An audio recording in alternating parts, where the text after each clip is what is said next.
देखो मेरे प्यारे बच्चों, आप सभी को पता है कि अगर कोई भी चार्ज पार्टिकल किसी मैग्नेटिक फील्ड में 90 डिग्री पर एंटर करे तो वो सर्कुलर पाथ को फॉलो करता है।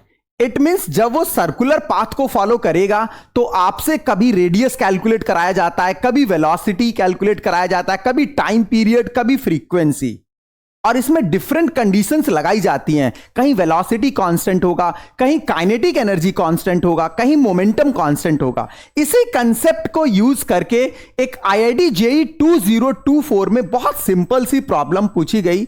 इसमें क्या बोला गया मेरे बच्चे कि एक प्रोटॉन है और एक ड्यूट्रॉन है।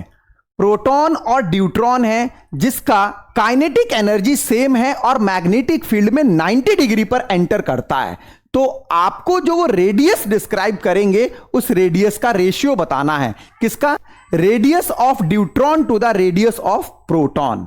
ठीक है, ध्यान देना इधर। अगर पार्टिकल 90 डिग्री पर एंटर करेगा तो उस पर लगने वाला सेंट्रीपिटल फोर्स कितना होता है? mv² equal to BQV। mv² equal to BQV। यहां से अगर आप रेडियस निकालेंगे तो mv² अपॉन BQ। लेकिन आपको इस क्वेश्चन में काइनेटिक एनर्जी कांस्टेंट दी हुई है, तो आप क्या करेंगे भाई? काइनेटिक एनर्जी का फॉर्मूला क्या होता है? K equal to half mv²। अब मेरे बच्चा यहां से v की वैल्यू 2k अपॉन m हो गई अंडर रूट में, और आप जब इस वैल्यू को यहां चिपका देंगे तो ये जो रेडियस का फॉर्मूला बनेगा m upon BQ under root 2k upon m। और आप अगर इसको सिंप्लीफाई करेंगे तो ये आंसर बनेगा under root 2k m upon BQ। अब यहां समझने की कोशिश करिए, जो रेडियस का फॉर्मूला आया under root 2k m upon BQ। अब आपके सामने दो सिचुएशन थी।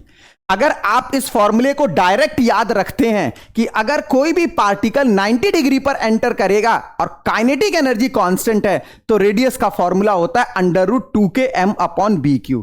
अगर डायरेक्ट याद है तो ये प्रॉब्लम 10 सेकेंड, और अगर नहीं भी याद है फॉर्मूला तो कोई दिक्कत थोड़ी है, तुरंत ड्राइव हो गया।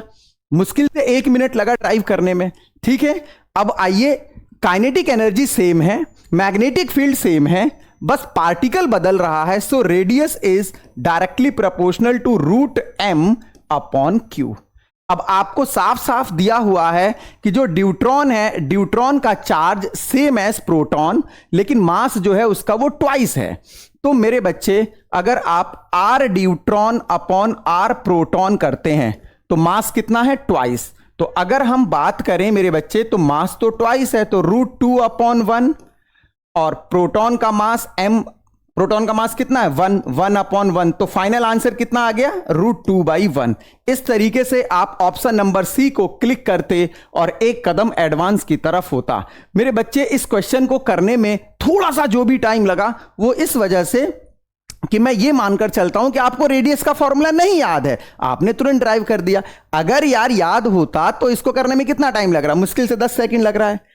तो इस तरीके की प्रॉब्लम को सॉल्व करने के लिए आप हमारे चैनल को सब्सक्राइब कीजिए और ज्यादा से ज्यादा शेयर कीजिए। और अगर आपको ये क्वेश्चन समझ में आया प्रॉपर तरीके से तो एक प्यारा सा कमेंट करिए।